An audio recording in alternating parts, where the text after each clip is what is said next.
Hey yo, thanks for tuning in to Celeb Sauce. It's the backup channel backing Celeb up and bringing you all the breaking news. Check this out. A few weeks ago, Travis Scott announced that in order to promote his new album Utopia, he's going to be doing a live stream concert from Egypt from the pyramids of Giza. Despite the fact that some critics aren't happy with the fact that Travis is coming to Giza, tickets for the show sold out in like 20 minutes.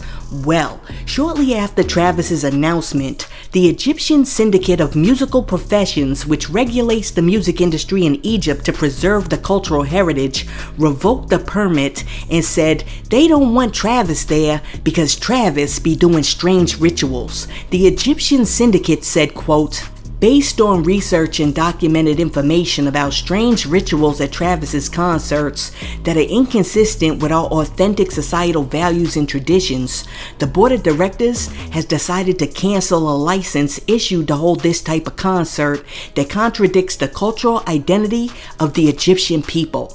End quote. Well, after the Egyptians came out and made that statement, Live Nation came out and made a statement of their own, and they say that the Travis Scott concert is still on.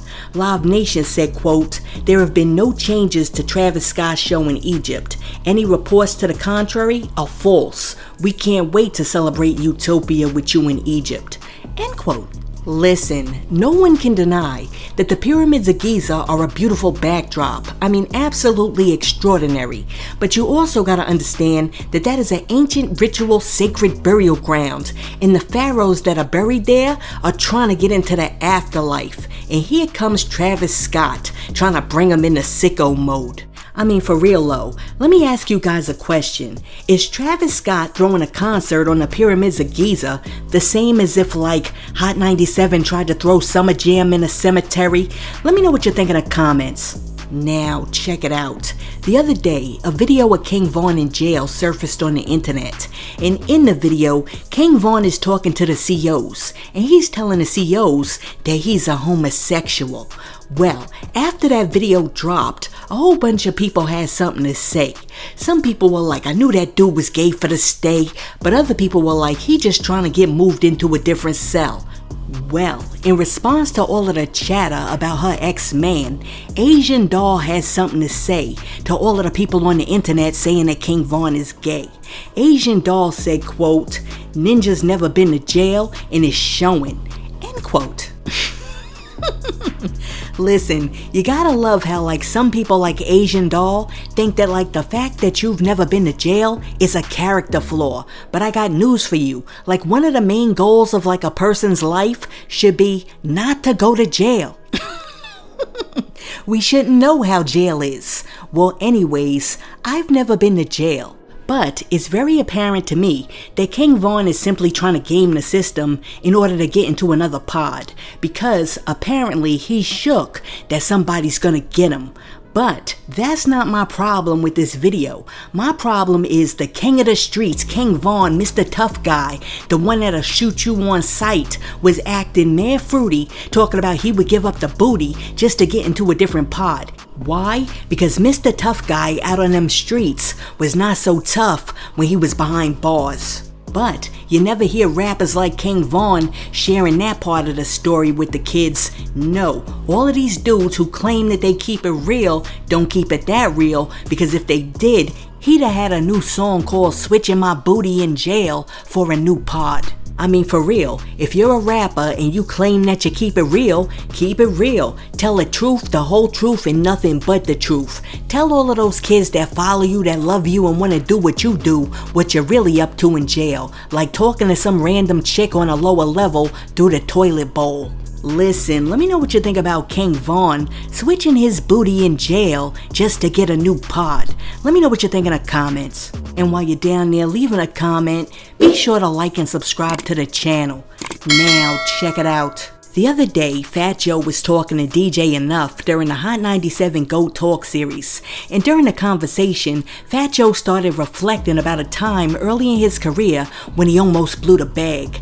Fat Joe said that back in the day, Hot 97 threw a sold-out concert at Lehman High School in the Bronx, and he was supposed to be the headliner. But when he showed up to the door 100 deep, some dude at the door wouldn't let him in. So, do you know what Fat Joe did? Fat Joe and his boys jumped the dude at the door and beat him up. Well, it turns out that the dude at the door was a major player at Hot 97, and he eventually blackballed Fat Joe and refused to play his records on the station. When talking about the situation, Fat Joe said, quote, "He stopped playing my records, so my whole second album, almost my third album, they wouldn't play my records. So I kept coming back begging and kissing A, and they'd be like, nah, I'm not ready to squash it with you. I used to have people tell him, yo, Joe is a good guy. He was young, he didn't know." End quote. Well, after that, Fat Joe said that he continued to try to make amends with the dude that he jumped, but the dude was not having it. And then Fat Joe eventually went to like Hot 97's program director and bought her like a plush teddy bear and begged her to like talk to the dude. Fat Joe was like, quote, "That was part of robbing her to convince this other guy, I don't want to say his name, to finally forgive me. Years later, he finally forgave me and was like, yo, Fat Joe, it's all good. I was like, I was young, I was stupid, I ain't know no better. So we squashed the beef." End quote. Listen, what does the good book say? It says, be careful who you offend because you might be entertaining angels unawares. See, Fat Joe was feeling himself. He had a little fame and he thought he could do whatever he wanted. So he decided to put his paws on this dude. But what he didn't know is that this dude held all the power. So he almost ruined his own career. And because he wanted to play the tough guy, he had to come back, get on his knees and grovel just to get his records played. I mean, for real, if you're gonna beef with somebody, you better know who you're beefing with. And on top of that, you should never just be like running around putting your hands on strangers. That right there is crazy. Cause the person that you don't have no respect for, that you would jump at the door, might end up being the person that holds the key to the door that you need to walk through in the future. You need to think about things like that. Listen, let me know what you think about Fat Joe jumping this dude at the door and then having to come back and apologize. Let me know what you think in the comments. And hey yo, thanks for tuning in to Celeb Sauce, your source for celebrity news. Be sure to like and subscribe to the channel. Peace.